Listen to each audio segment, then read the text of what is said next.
Hello, happy Monday. Thank you so much for joining us for this chat. I hope you're enjoying the sunshine and the fact we're allowed to exercise a bit more and escape. I know for me it's been a bit of a wonderful respite actually having a chance to explore a bit more and release some of cabin fever. Today's going to be a really, really fascinating chat that I'm so excited for. Partly because it's the first time we're having multiple guests on the podcast, but also it's the first time we're having an orchestra on. So we're going to find out lots about how orchestras are doing things during lockdown. And for me, there's been one orchestra in particular who've been really leading the way with how online content has been distributed and connected with audiences during this time. So I'm so excited to have the Royal Scottish National Orchestra on, and we have Alistair Mackie, Chief Exec, and Dávur, who's Principal Trombonist. Thank you so much for being here. It really is hugely appreciated. Likewise, David. Thank you for having us. Absolute pleasure. So this could be an interesting one because I normally ask people to define themselves at the beginning of these conversations. So partly to save me writing an intro, but also I think it's quite interesting to find out how people define themselves. So Alistair, how would you define yourself and your role within RSNO? Well, I'm the Chief Exec of the RSNO, but when you ask me how I define myself, I think that's a bit of a challenge. For 30 years I was a trumpet player, and it was a simple answer to that question. I play the trumpet. And in the last year I've taken a big change in direction. And it's an interesting question, how do you define yourself? And as a musician, what you do defines you so strongly. And I think for decades I was defined by who I was as a player. And it's quite challenging to redefine yourself, but it's a fantastic challenge. So yeah, I was a player in London, Philharmonic Orchestra, London Sinfonietta, Royal College, etc. And then for the past year, Chief Exec in Scotland. And obviously I am Scottish. I returned to Scotland after some 30 years, a fascinating time. An amazing time for the RSNO, and a very interesting time for Scotland as a country. And lots of interesting things about how Scotland as a nation defines itself, how it uses culture to define its identity. And I think it's at a stage when it's really questioning its identity. And I think culture always has a place to play in that. So that's been fascinating. It's been very strange not picking up a brass tube and blowing it every morning like I did for so many years. But I've tried to kind of break the addiction. It's gone in the case. It very, very rarely comes out. But the RSNO as an organisation, it's in amazing shape. It's artistically very, very strong, with Thomas Sondergaard, Alim Chan leading the way. The players are fabulous. And it's an organisation that is open, I think, to ideas, open to change, excited to look at what it can do. Prepared to invest in new things and do things new ways. So, yeah, very excited. I've had a fantastic year. It wasn't quite the year planned. I didn't see a global pandemic on the horizon, and it's thrown us in a very different direction. But we'll talk about that, I'm sure. But it's an interesting time, and for me, how do I define myself? I am a chief exec. I'm a recovering trumpet player. There's a fantastic way of putting it, and also you've proved me right that it's really fascinating to hear how people define themselves and what they do. So Dávur, how do you define yourself as a trombonist, and what do you do in the world? Well, I could start with borrowing Alistair's answer and just saying that I play the trombone and I blow down a brass tube, but playing in an orchestra is about many more things than that. As well as being in the orchestra, I'm on the artistic committee, and I'm one of the player directors as well, which means I take part in the board meetings for defining strategy and things like that. And yeah, the definition changes all the time. You always have a simple picture in the beginning, and it grows and grows and grows. And right now, it is absolutely exploding.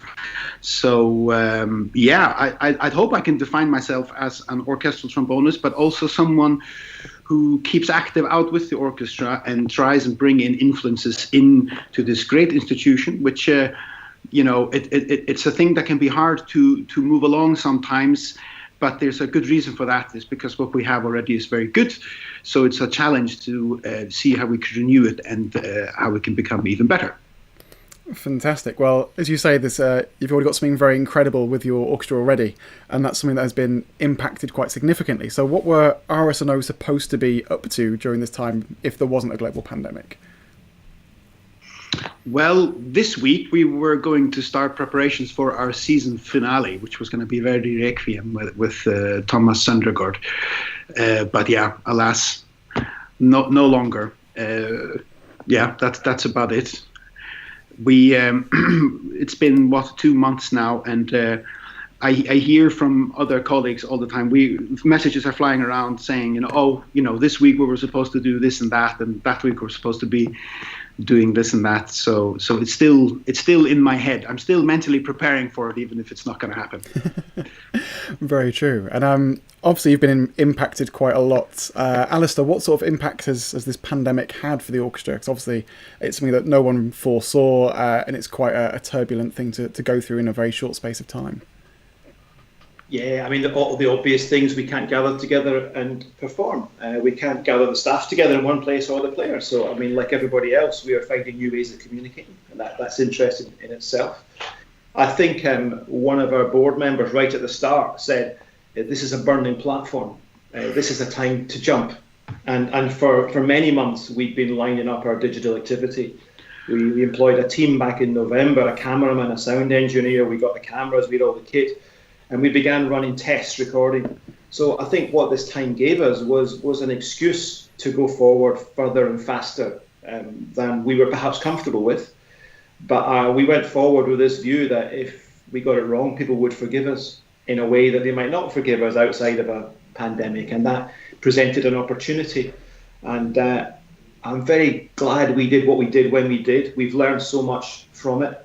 Far from perfect, of course, but it's been an amazing experience, a slightly frightening experience. Just suddenly, we're very busy. We have meetings every week, but we're talking about completely different things than I thought we were talking about at this point. We're talking about how we repurpose music in the autumn so we can get back to live performance. We're talking about how we do that. We're talking about all the learning from our digital activity. But I think, some days, of course, I think I'm like everyone else. You wake up slightly defeated by the challenges ahead. But I'd like to think most days you wake up trying to find opportunities and trying to embrace the challenges of what are there.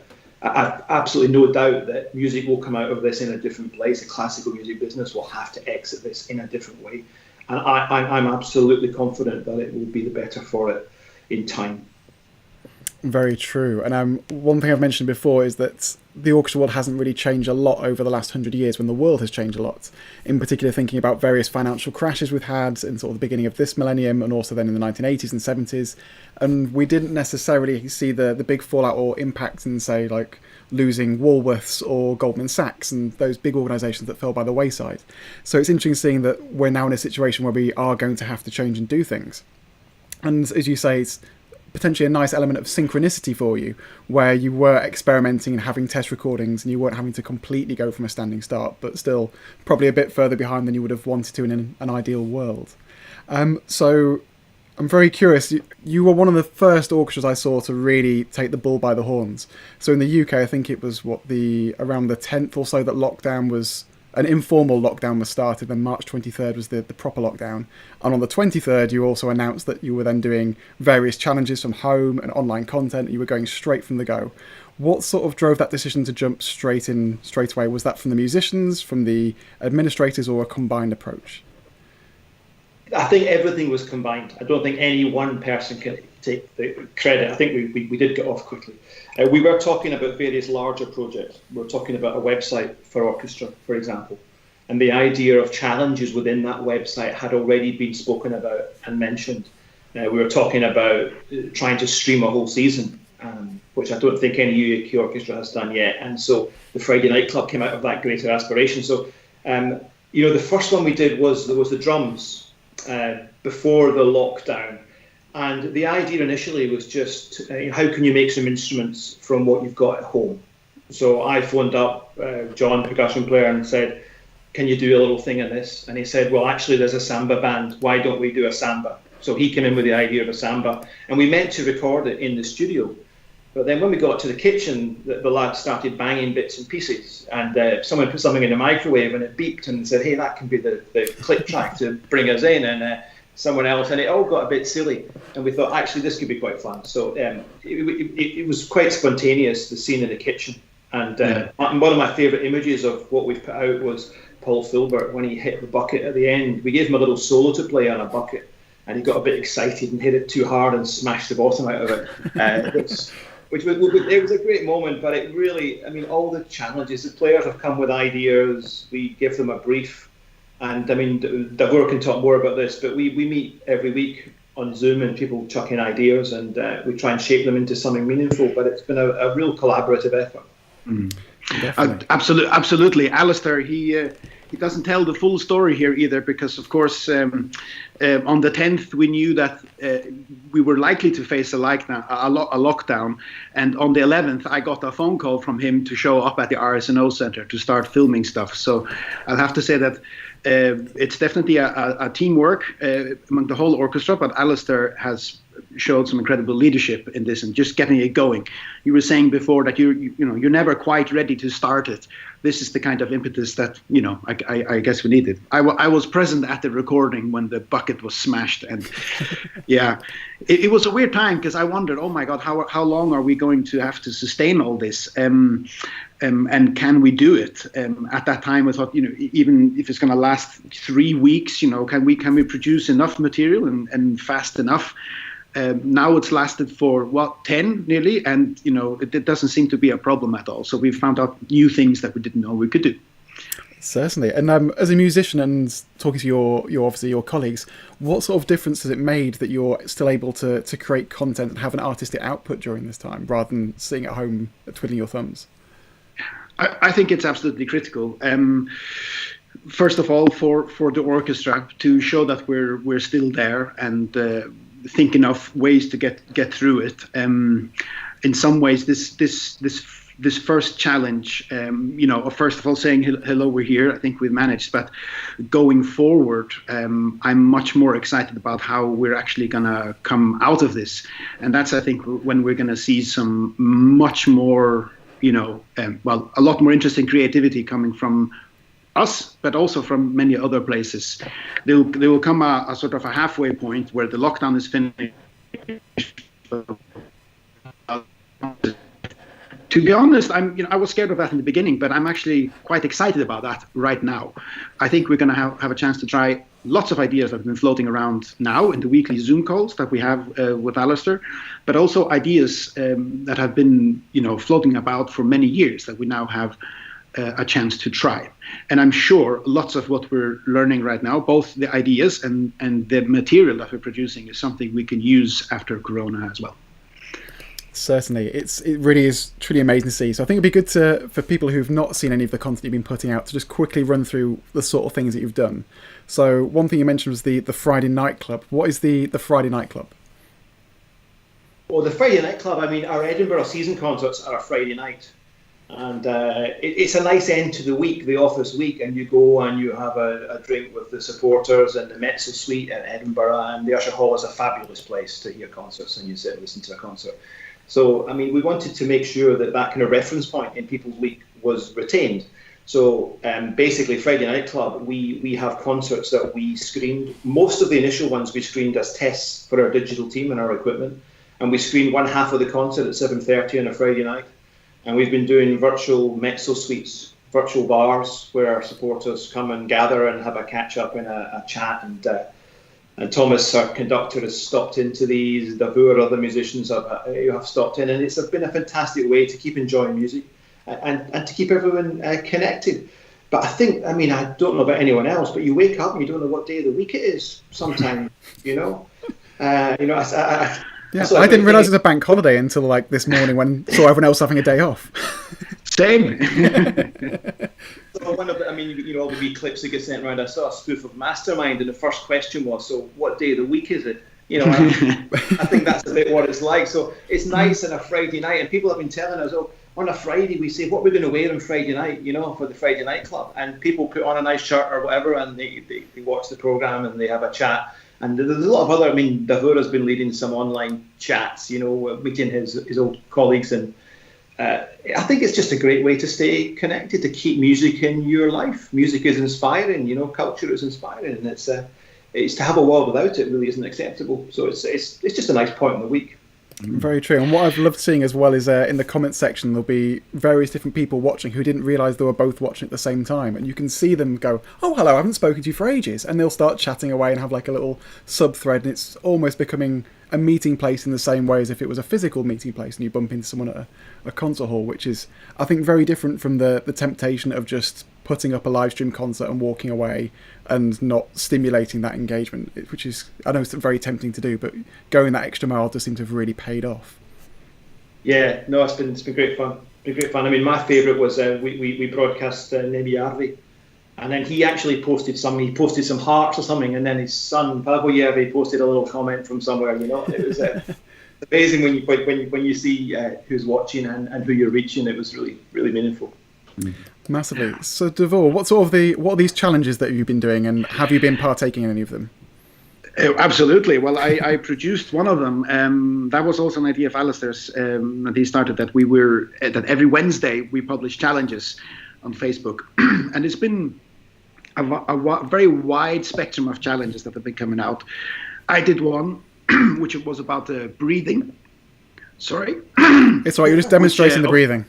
Yeah, I was demonstrating breathing that you need for playing brass instruments, but the kind of breathing challenges that anyone can do, and they're super healthy. I thought I did really well, but I got beaten within 7 minutes of the challenge going online by a 9-year-old. So, you know, ouch. But yeah, that's another one of these weekly things. I like the fact that there's a rhythm to it and people have something to come back to. And these challenges have made it much further than we thought as well. They're being used in distance learning in different schools and all that. So that's been a really good one to do. And then the newest one that's come out is the Solo Sunday, where a single musician from the orchestra records a piece that means something to them and presents it as a little bit like Friday night, but it's more informal, much shorter kind of thing. But it's very good for a Sunday afternoon. Certainly, and I think as well, when you're looking at an orchestra, you tend to not forget, but just not necessarily associate the individuals with doing solo concerts in the same way. And you can go and see an orchestra for 30, 40 years and never hear a solo from or see what their favourite pieces are or their individual artistic output. So have you found that this is now showcasing a new artistic element for individuals from the orchestra, and is that helping their creativity? Yeah, absolutely, but it's not like that wasn't happening before, because all the musicians do things out with the orchestra normally, of course. And I suppose the Solo Sunday could be an expression for that. We have activities out with, which a lot of the pieces that are going to come on Solo Sundays are probably going to have much more to do with that. I started thinking about that as well, because, you know, in an orchestra, part of the game is to present a sort of a corporate brand true expression all the time, but that's certainly something that's getting challenged now as well. And it can be a bit daunting to challenge that old stereotype or sort of culture of how an orchestra runs, but it's definitely something which is worth doing, and which is something we can explore way more than we're doing right now. Massively. The other thing I like is storytelling. You know, I love stories. I like to know people's lives and what they're thinking. And you know, Lena was the first. She's a Polish lady at the front of her first violin section, and she would normally go home to Poland at Easter, and she was telling the story of that loss and playing a melody from her childhood. And you know, I like people's stories. I'm interested in people. I'm interested in how they arrived in Glasgow. You know, what they do. And actually going through our programming, you know, next year we were trying to tell stories. We had a Polish theme, as it happens, you know, telling stories of the Polish communities in Scotland, telling stories of the war. You know, I love putting music into context of people's lives and then the stories around their lives. It's a great way to frame music. Massively. Well, it's great to see just how much you've managed to do in such a short space of time. Obviously, there will have been some challenges to doing this. So from the musician side of things, what challenges have there been in filming and recording music on your own or at distance? And also, how is the behind the scenes, how is the orchestra admin world managing to keep moving and keep the wheels turning now that everyone's separated and not in the office? Well, first of all, the rush in the beginning to get going was certainly full of a lot of trepidation. We're used to record with professionals taking care of all those things, and now we have to learn that. And I can say for certain that a lot of us have learned a lot more about that. Turns out that people have a lot of equipment lying unused at home, which they thought one day they were going to use, and that day has happened now. There's been a lot of communication between musicians with technical help. Someone's very good at doing video, and someone's better at doing audio.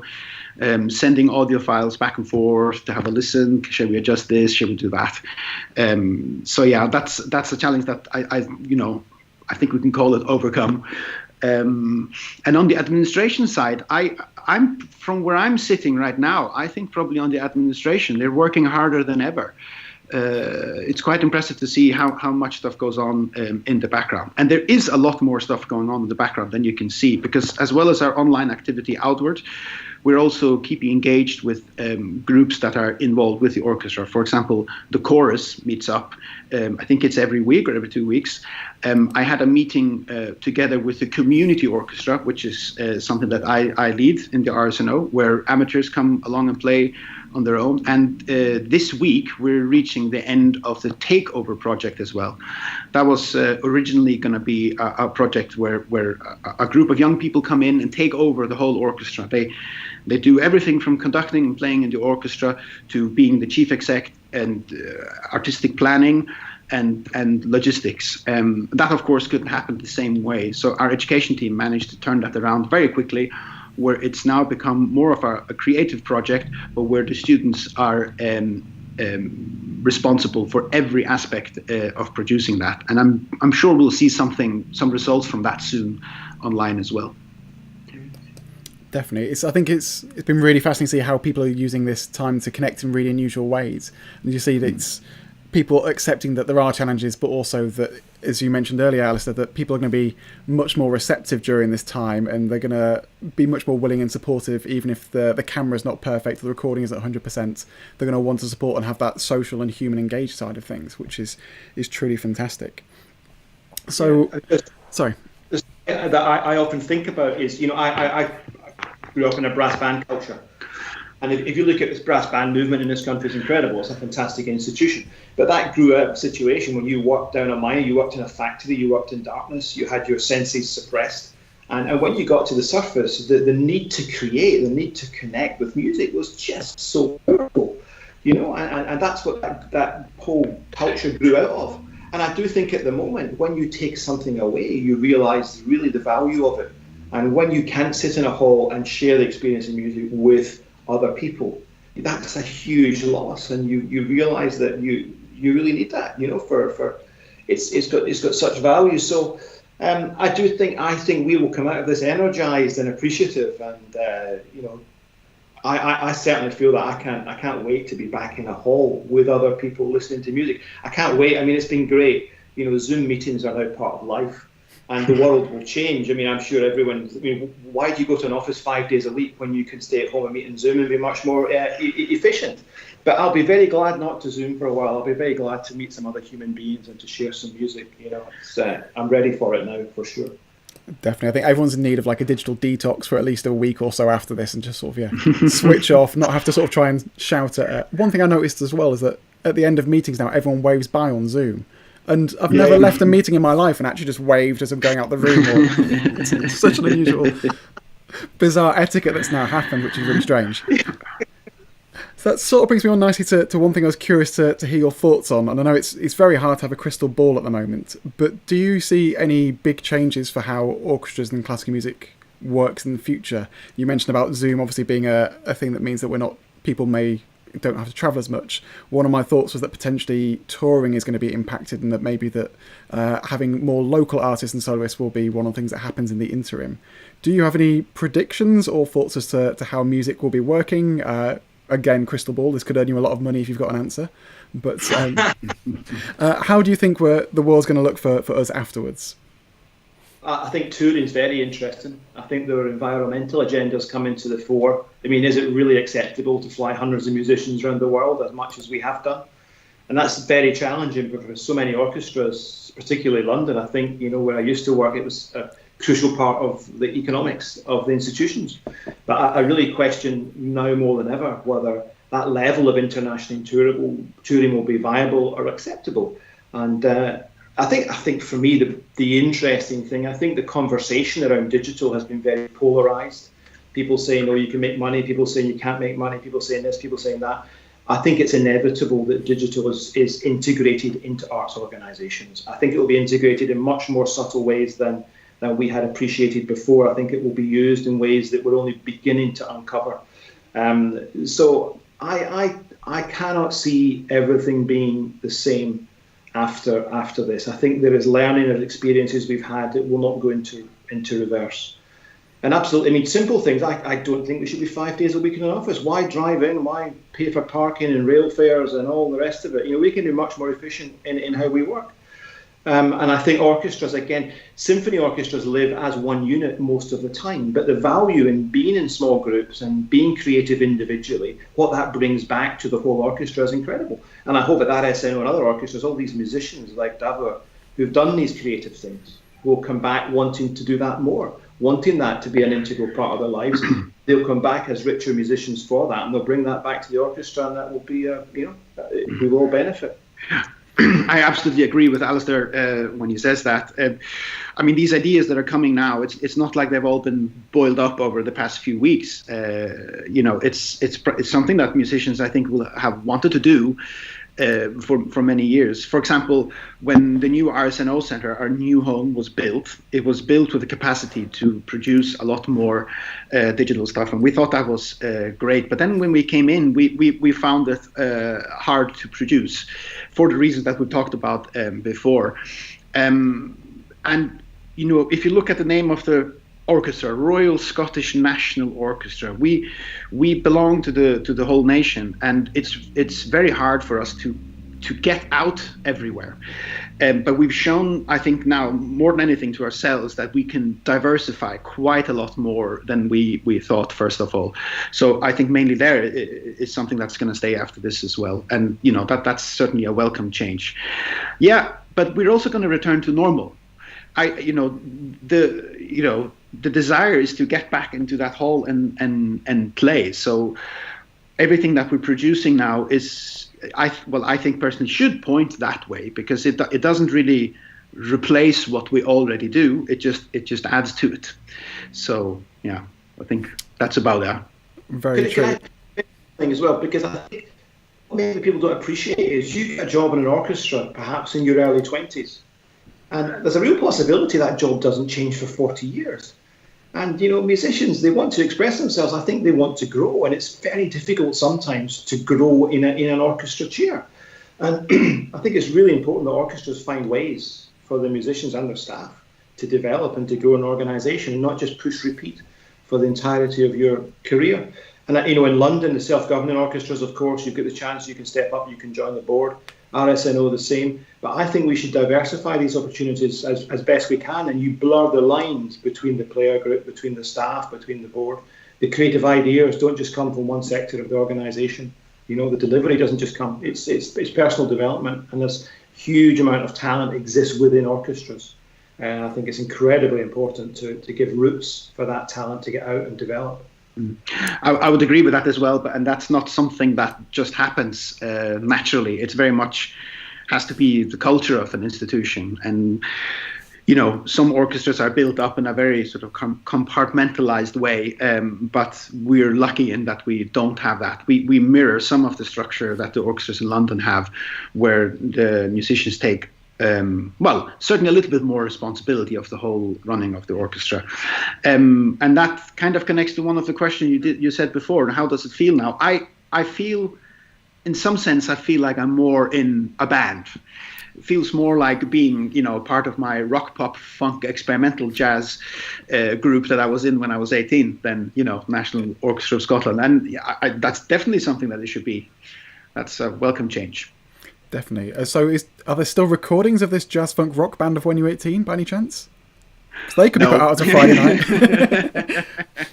No, I definitely agree. And it's going to be, I think, not necessarily a bad thing that musicians are more involved in their artistic output of things. And I know in some orchestras on a global scale, there's sometimes a disconnect between administration and musician as well. So anything that breaks down those boundaries and everyone feels more included in the process, I think can only be a good thing.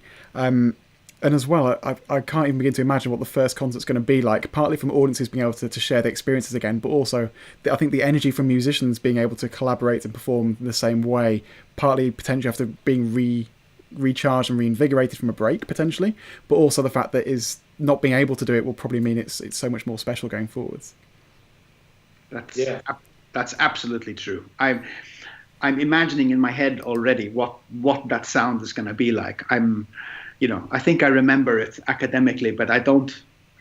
I've forgotten it a little bit emotionally, and I look forward to connecting to that again. Massively. So obviously we have no idea how lockdown is going to look for the next 12 months or so. You would probably be starting to think about announcing next season's repertoire and concerts and general tours.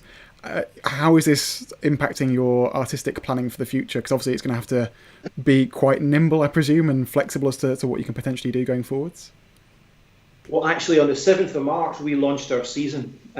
So we went to print. We got a lovely brochure, fantastic season, which I thought was great. We were a bit ahead of the curve, and yet now, of course, everything needs to be reassessed. So really what we're doing, I think there are concerts in the autumn that we know can't happen. Our opening concert of the season was Beethoven 9. There's no way we're going to get a full chorus and a full orchestra together, I think, within the legislation we have. But I mean, I like the idea. So we're planning alternates all the way through the autumn. Smaller orchestras, bigger orchestras, we're just banking ideas and we'll bring them out when we can. I don't think these will be advertised as an alternate season. They'll be announced a week, 2 weeks in advance of when they happen. I like the idea that people's lives have changed.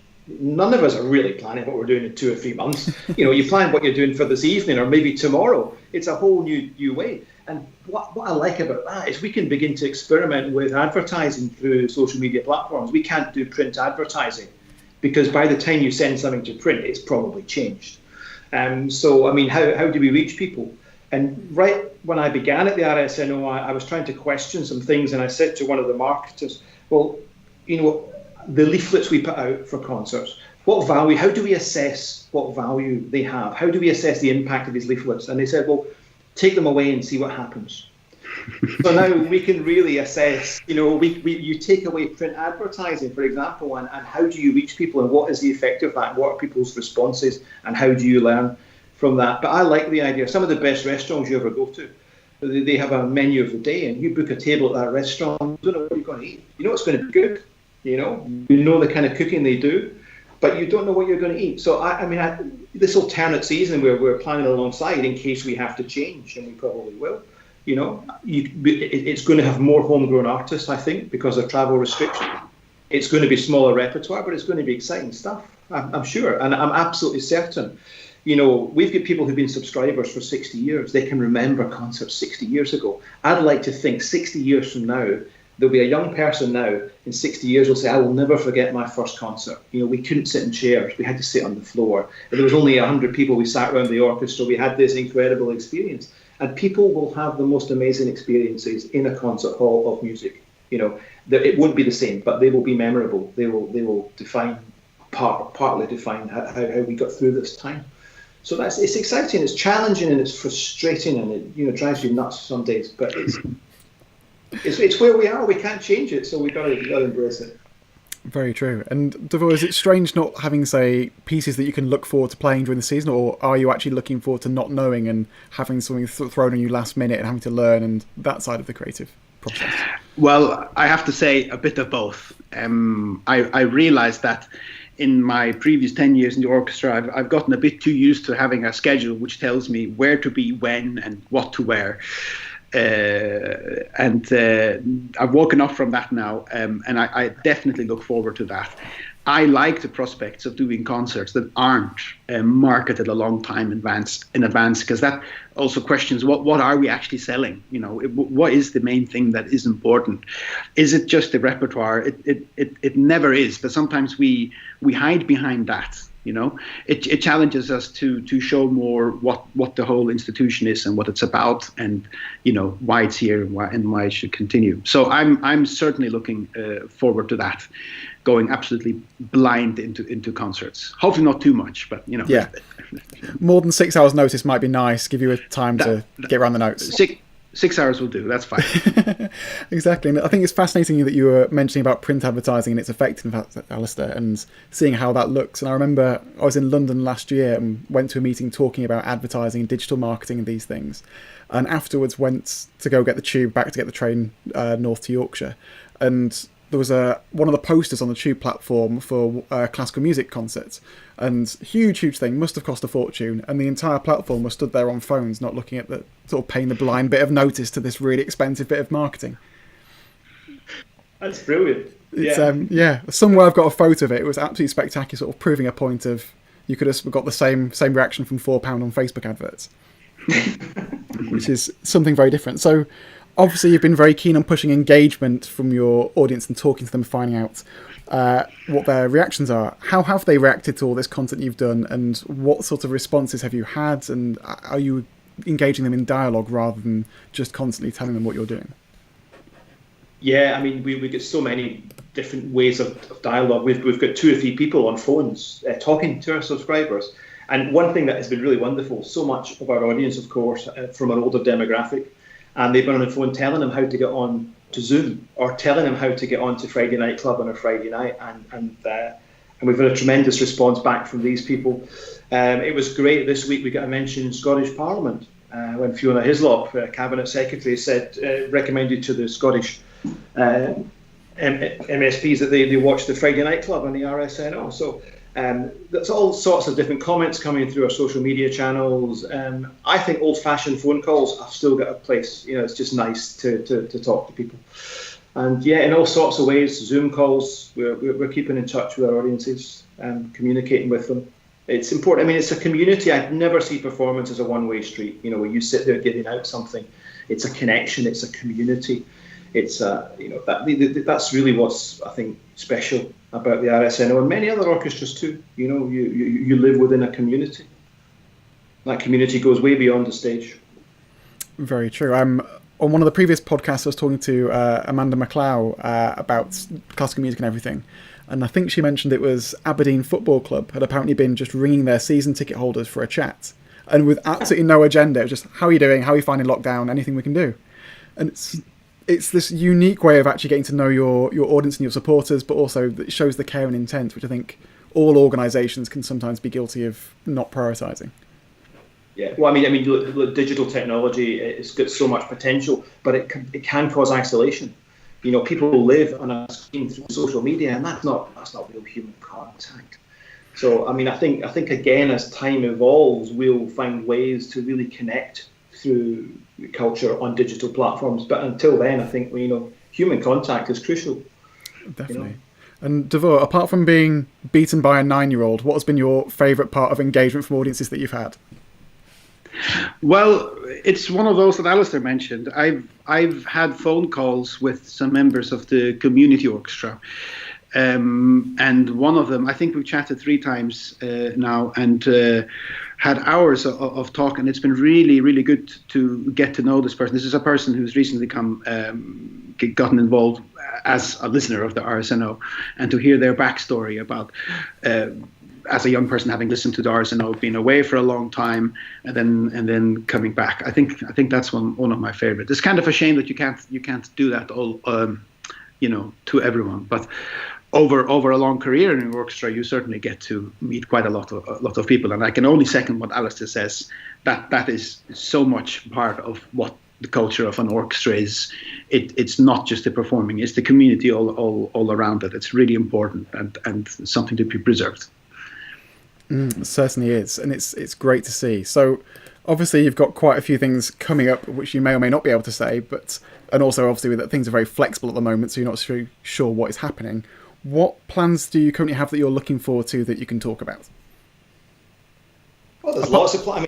I think the first time we gather musicians together, we'll be doing, we were meant to do schools concerts, we were meant to do dementia work, meant to do a nursery school concert. So I think we'll be recording all them and sending them out through digital platforms until we can get an audience. As soon as we can get an audience in a room, we'll do, if we can get 10 people in a room, we'll do 5 musicians and 5 audience. If that's 20, we'll get a 10-piece brass ensemble together with 10 audience. But I think it will start largely with recording, and then it will grow as we're allowed to grow.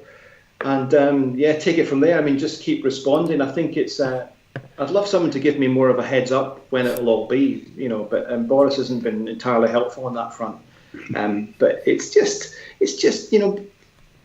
what I'm looking forward to is getting musicians in a room again, however many, whenever that is, and just making music again.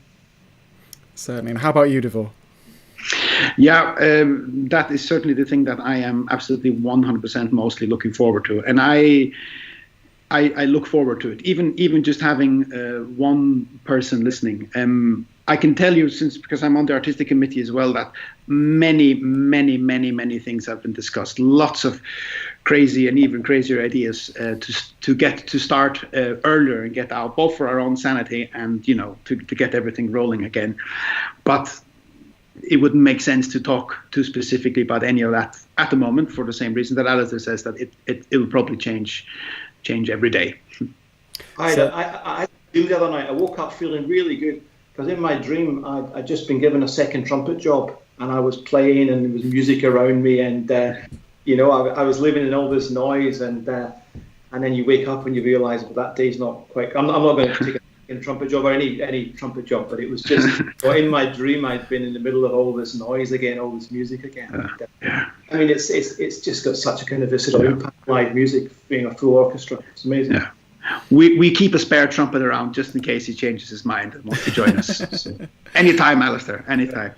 Exactly. If you need some extra support, maybe it comes into the artistic programming, just an offstage trumpet every now and then. Sure, surprise. Sometime in this season, Alistair will stand up and play a concerto. We don't know when. He's just going to pop up, and then there's an idea. It saves all the international touring problems of getting a soloist from abroad. All the answers are there for it, Alistair. So I played once with the RSO trumpet section. I was fourth trumpet in a fanfare for the announcement of the season on the 7th of March, which was fantastic, playing with the lads. They were amazing. But that's the extent of it. Oh, fantastic. Well, for anyone who's watching or listening and wants to connect with RSNO and sees what you're doing online and hear the music, where can they find you on the internet? YouTube, Facebook, put in RSNO, put in Friday Night Club, put in Wednesday Challenge, put in Sunday Sounds, and it'll come up. It's dead easy to find. And there's a whole bank of material now from previous weeks. It's all there. And if you want to see Yarvi or Sondegard or whoever, there's some great music there. And I say all the performances you see, they're just live, unedited performances. They were never meant to be broadcast as a glossy broadcast. It's just great music making. And can I say, actually, I think this Friday is an amazing event. And again, it was something that we happened by accident. The conductor cancelled. We decided not to book another one. We didn't really have any cameras. There's only 3 static camera shots. We wondered whether we should be broadcasting it or not. But watch it this Friday night. It's an amazing piece of music making and an incredible tribute to the musicianship of the players of the RSNO. Fantastic. I think that's a wonderful note to end on as well. So that's this Friday coming up. Definitely worth checking out. The website, which has all the information, is rsno.org.uk. And also, if you want to watch or listen back to any of the other podcast recordings, including with Anne Majette, who's truly fascinating. We had YCats last week, the week before as well, which is really, really good chat. All of those are on the website, which is david-taylor.org. And all the social media for that is davidtaylor_UK as well. Well, thank you so much for listening and watching if you've been a part of this. And also, Alistair and Dávur, thank you so much for your time. It's really appreciated. Likewise, David. Fantastic. And I hope you all have a good day. Thank you. Cheers. See you.